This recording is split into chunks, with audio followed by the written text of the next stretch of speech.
الحمد لله رب العالمين والعاقبة للمتقين والصلاة والسلام على سيد الأنبياء والمرسلين وعلى آله وأصحابه أجمعين. قال الله تعالى في القرآن الكريم مفهوم حقذا. أعوذ بالله من الشيطان الرجيم بسم الله الرحمن الرحيم. وقالوا هذه أنعام وحرث حجر لا يطعمها إلا من نشاء بزمعهم وأنعام حرمت ظهورها وأنعام لا يذكرون اسم الله عليها افتراء عليه سيجزيهم بما كانوا يفترون. صدق الله العظيم. رب اشرح لي صدري ويسر لي أمري واحلل عقدة من لساني يفقهوا قولي. ربي زدني علما ربي زدني علما ربي زدني علما. اللهم افتح علينا حكمتك وانشر علينا رحمتك يا ذا الجلال والإكرام. سبحانك لا علم لنا إلا ما علمتنا إنك أنت العليم الحكيم. نہایت ہی قابل احترام میری پیاری اور دینی بہنوں، السلام علیکم ورحمۃ اللہ وبرکاتہ۔ ابھی میں نے آپ کے سامنے سورۃ الانعام کی آیت نمبر 138 کی تلاوت کی۔ ترجمہ مفہوم سماعت فرمائیے۔ اللہ رب العزت قرآن مجید میں ارشاد فرماتے ہیں، جس کا مفہوم ہے اور انہوں نے کہا یہ مویشی اور کھیتی ممنوع ہے، ان کو وہی کھائے گا جس کو ہم چاہیں گے۔ یہ پابندی ان کے زعم باطل میں ہے، اور بعض مویشیوں پر سواری حرام کی گئی، اور بعض مویشیوں پر یہ ذبح کے وقت اللہ کا نام نہیں لینے، اللہ پر افطرا کرتے ہوئے وہ عنقریب ان کو ان کی افطرا پروازیوں کی سزا دے گا۔ کفار اور مشرکین نے زمانے جاہلیت میں اپنے مویشیوں اور اپنے کھیتیوں کے بارے میں 3 تقسیمیں جو ہے تھیں وہ کر رکھی تھیں۔ ایک تقسیم یہ تھی کہ وہ مویشی اور کھیت جن کے بارے میں وہ کہتے تھے کہ ان سے نفع اٹھانا کسی شخص کے لیے بھی جائز نہیں ہے، یہ ان کے باطل معبودوں اور بتوں کے لیے مخصوص ہے، اور وہ کہتے تھے کہ ان کو وہی شخص کھا سکتا ہے جن کو ہم کھلانا چاہیں، اور ان کو صرف بتوں کے جو مرد خادم ہوتے تھے نا، جو آدمی حضرات ان کی خدمت کیا کرتے تھے، بتوں کی خدمت کیا کرتے تھے، صرف وہی کھا سکتے ہیں، عورتیں نہیں کھا سکتی تھیں۔ اور ان کے اس خود ساختہ قول پر کوئی بھی دلیل نہیں تھی، نہ ہی عقلی کوئی دلیل تھی اور نہ ہی نقلی دلیل تھی، یہ باتیں انہوں نے اپنے پاس سے ہی اخذ کر لی تھی۔ دوسری قسم یہ تھی کہ وہ مویشی جس کی جو پشت جو ہے وہ حرام کی گئی تھی، اس پر کوئی سواری کر سکتا تھا اور نہ ہی اس پر کوئی سامان لادا جا سکتا تھا، ان جانوروں کو وہ البحائر اور السوائب اور الحوامی کہتے تھے۔ اس کی تفصیل جو ہے وہ سورۃ مائدہ میں پڑھ چکے ہیں ہم۔ تیسری قسم جو تھی وہ کہتے تھے کہ وہ جانور جن پر ذبح کے وقت وہ اللہ تعالیٰ کا نام نہیں لیتے تھے، وہ ان پر ذبح کے وقت صرف بتوں کا نام لیتے تھے اور ان سے کوئی بھی نفع نہیں اٹھاتے تھے، یہاں تک کہ حج میں بھی اس سے فائدہ نہیں اٹھاتے تھے۔ انہوں نے یہ تقسیم جو کی تھی، یہ محض اللہ تعالیٰ پر افطرا تھی، یعنی اللہ تعالیٰ پر نعوذ باللہ من ذالک وہ جھوٹ باندھتے تھے۔ اللہ تعالیٰ نے ان کے لیے اس کو مشروع نہیں کیا تھا، اور ان کے لیے جائز نہیں تھا کہ وہ خود سے اپنے پاس سے ہی اللہ تعالیٰ کی اجازت کے بغیر کسی چیز کو حلال یا حرام کرے، جیسا کہ اللہ پاک نے سورۃ یونس میں کیا ارشاد فرمایا ہے، آپ کہیے کہ بھلا بتاؤ تو صحیح کہ اللہ تعالیٰ نے تمہارے لیے جو رزق اتارا تھا، تم نے ان میں سے بعض کو حرام کر لیا اور بعض کو حلال کر لیا۔ آپ پوچھئے کیا تمہیں اللہ نے اس کی اجازت دی تھی یا تم اللہ پر بہتان باندھتے ہو؟ کہ انہوں نے ساری تقسیمیں اپنے پاس سے کر لی، جبکہ ان کے پاس اس کی کوئی بھی دلیل موجود نہیں تھی۔ پھر اللہ تعالیٰ نے ان کو وعید سنائی کہ عنقریب اللہ ان کو ان کی افطرا پروازیوں کی سزا دے گا۔ آگے دیکھیے آیت نمبر 139۔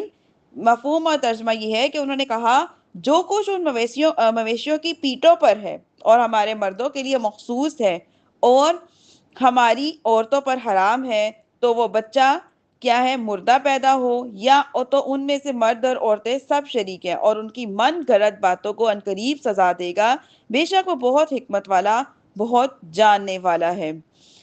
جو کچھ ان مویشیوں کی پیٹوں پر ہے، اس سے مراد یہ ہے کہ حضرت ابن عباس رضی اللہ تعالیٰ عنہ نے فرمایا کہ اس سے مراد دودھ ہے، اور عامر نے کہا بحیرہ کا دودھ صرف مرد پیتے تھے، اور اگر بحیرہ مر جائے تو اس کا گوشت مرد اور عورتیں دونوں کھا سکتے تھے۔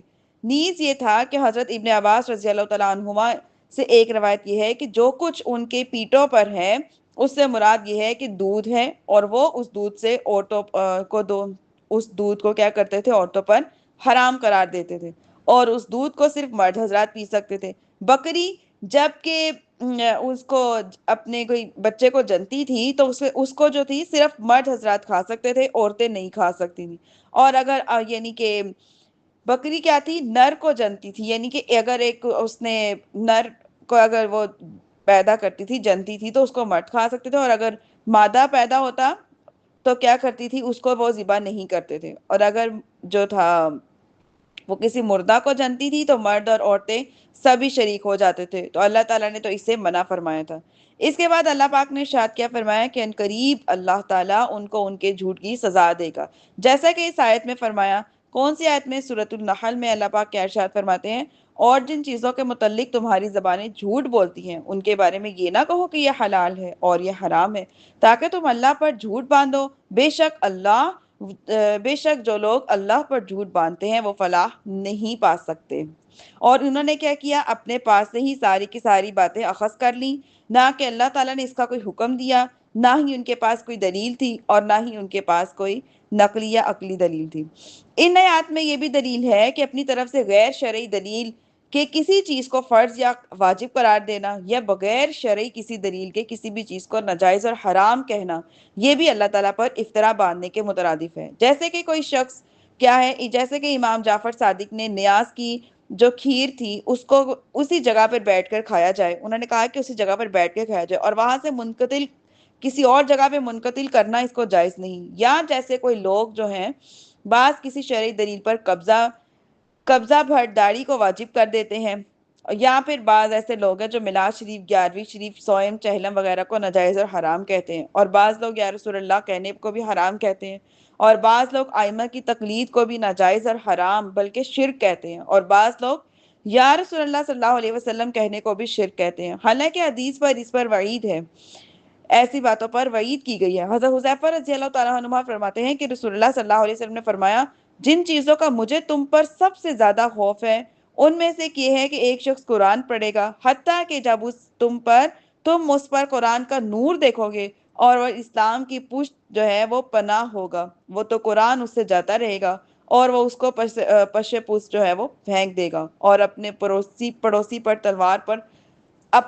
پر کیا کرے گا، تلوار کے ذریعے حملہ کرے گا اور اس پر شرک کی تہمت لگائے گا۔ میں نے پوچھا یا رسول اللہ صلی اللہ علیہ وآلہ وسلم، ان میں سے کون شرک کا مصداق ہوگا جس پر شرک کی تہمت لگائی گئی ہے، یا شرک کی تہمت لگانے والا؟ آپ نے فرمایا کہ بلکہ شرک کی تہمت لگانے والا۔ اس حدیث کو امام ابو یعلی نے بھی روایت کیا ہے۔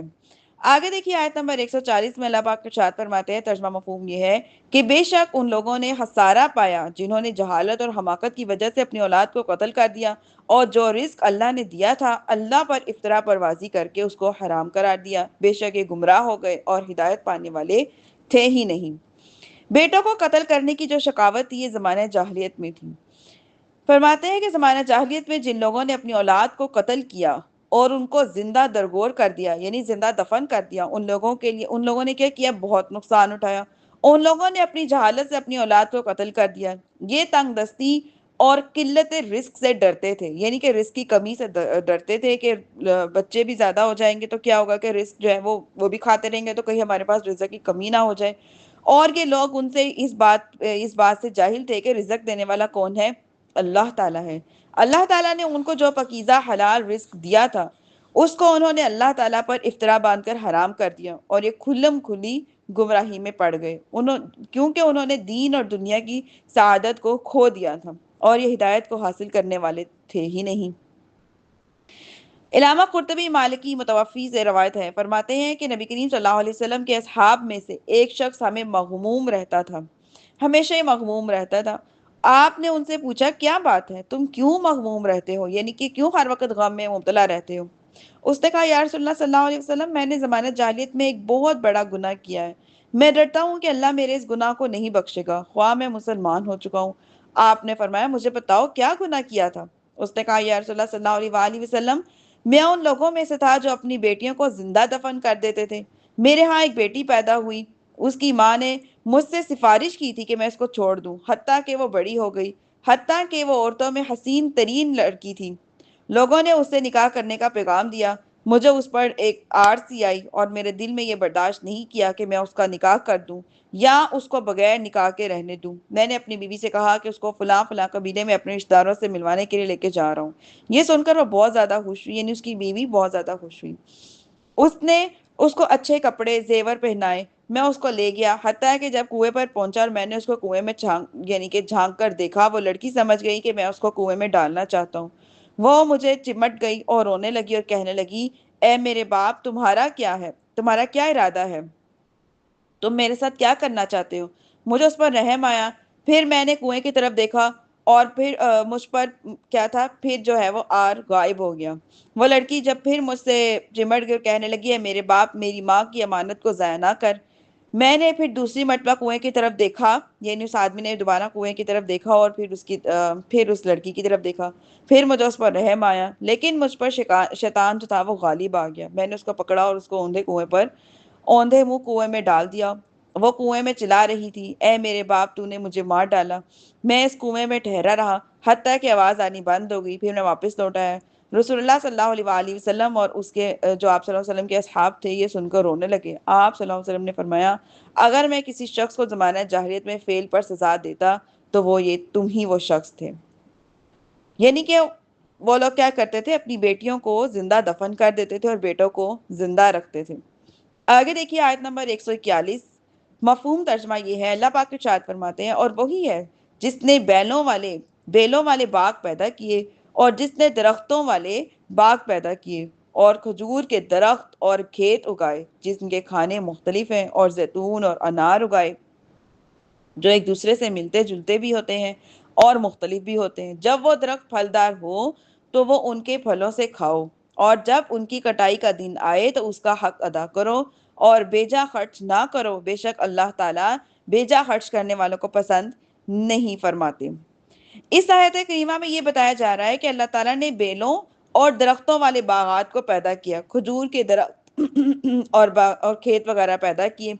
ان پھلوں کی شکل و صورت، ان کا رنگ، خوشبو، ذائقہ ایک دوسرے سے مختلف ہے۔ اسی طرح کھیتوں میں جو بھی غلہ وغیرہ پیدا ہوتا ہے اس کی حیت اور اس کا ذائقہ، اس کے فوائد بھی ایک دوسرے سے مختلف ہوتے ہیں۔ یہ چیزیں خود تو پیدا نہیں ہوتی، لیکن یہ چیزیں سورج، چاند، ستاروں نے پیدا کی ہیں، کیونکہ جب وہ غروب ہو جاتے ہیں تب بھی یہ چیزیں اسی طرح برقرار رہتی ہیں۔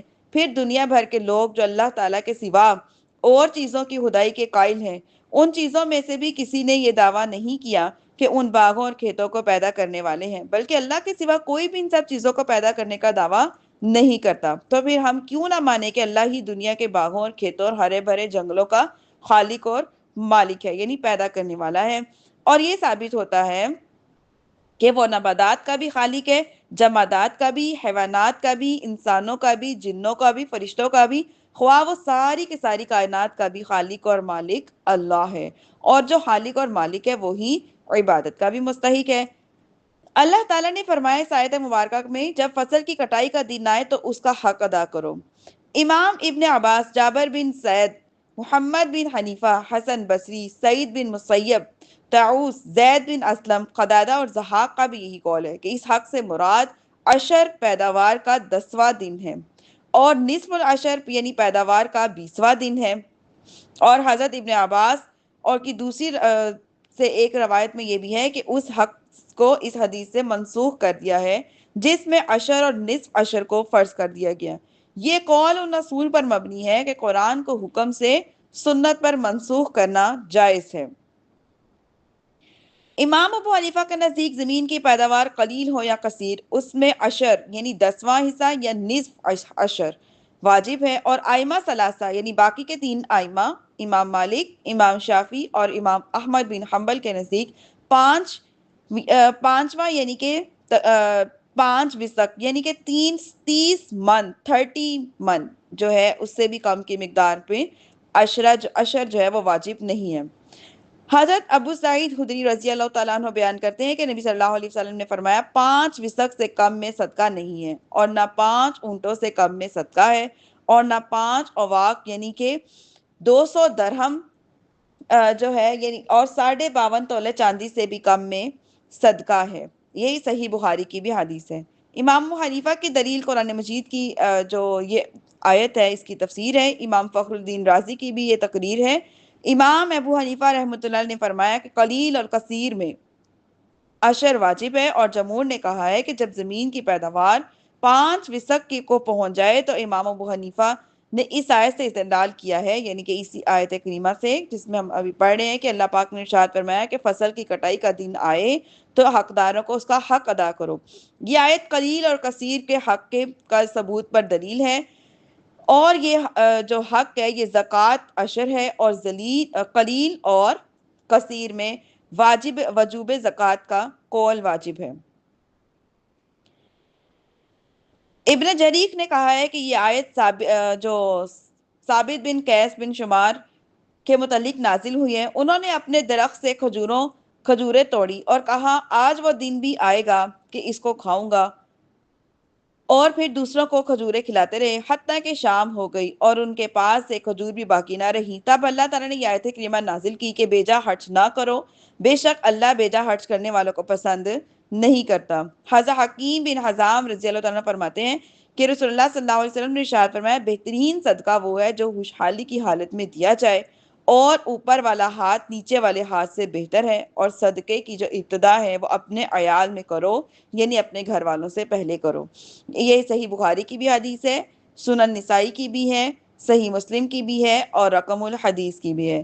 حضرت ابو ہریرہ رضی اللہ تعالیٰ بیان فرماتے ہیں کہ نبی اکرم صلی اللہ علیہ وسلم نے ارشاد فرمایا افضل صدقہ وہ ہے جو خوشحالی چھوڑے، اور اوپر والا ہاتھ نیچے والے ہاتھ سے بہتر ہے۔ صدقے کی ابتدا اپنے عیال سے کرو۔ بیوی کہے گی مجھے کھلاؤ یا مجھے طلاق دو، نوکر کہے گا مجھے کھلاؤ اور مجھ سے کام لو، بیٹا کہے گا مجھے کھلاؤ، پھر مجھے کس پر چھوڑتے ہو۔ یہ صحیح بخاری کی بھی روایت ہے، مسند احمد کی بھی۔ حضرت ابو ہریرہ رضی اللہ عنہ فرماتے ہیں کہ ایک دن رسول اللہ صلی اللہ علیہ وسلم نے اپنے اصحاب کرام سے فرمایا صدقہ کرو۔ ایک شخص نے کہا یا رسول اللہ صلی اللہ علیہ وسلم میرے پاس 1 دینار ہے۔ آپ نے کہا اس کو اپنے نفس پر خرچ کرو۔ اس نے کہا میرے پاس 1 اور دینار ہے۔ آپ نے کہا اس کو اپنی بیوی پر خرچ کرو۔ اس نے کہا میرے پاس 1 اور دینار ہے۔ آپ نے فرمایا اس کو اپنی اولاد پر خرچ کرو۔ اس نے کہا میرے پاس 1 اور دینار ہے۔ آپ نے فرمایا تم کو زیادہ معلوم ہے، یعنی تم کو زیادہ معلوم ہے تمہارے رشتہ داروں میں سے کون زیادہ مستحق ہے، اس کو دے دو۔ یہ روایت جو ہے مسند احمد کی بھی ہے، صحیح ابن حبان کی بھی ہے، مسترد کی بھی ہے، ابو یعلا کی بھی ہے، قبرہ کی بھی ہے۔ حضرت طارق محرابی رضی اللہ تعالیٰ فرماتے ہیں کہ رسول اللہ صلی اللہ علیہ وسلم نے کھڑے ہو کر لوگوں کو خطبہ دیا اور فرمایا دینے والے کا ہاتھ بلند ہوتا ہے، اور صدقے کی ابتدا اپنے عیال سے یعنی اپنے گھر والوں سے کرو، اپنی ماں، اپنے باپ، بہن، بھائی کو دو، پھر جو تمہارے قریب ہو اس کو دو، یعنی کہ جو تمہارے قریب ہے اس کو دو۔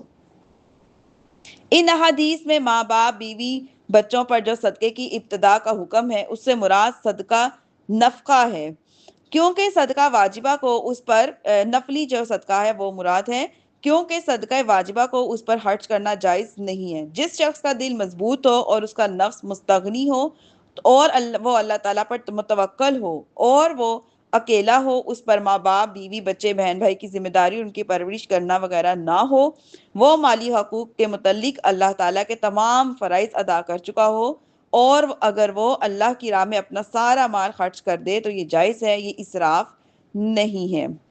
مجاہد کہتے ہیں کہ تم ابو قیس ایک پہاڑ کے برابر سونا بھی اللہ کی اطاعت میں خیرات کر دو تو یہ اسراف نہیں ہے، اور اگر تم 1 صاع یعنی 4 کلو بھی اللہ تعالیٰ کی معصیت میں خرچ کرو تو یہ اسراف ہے۔ یہاں پہ ہماری آیت نمبر 141 مکمل ہوئی۔ وَمَا عَلَيَّ إِلَّا الْبَلَاغُ الْمُبِينُ۔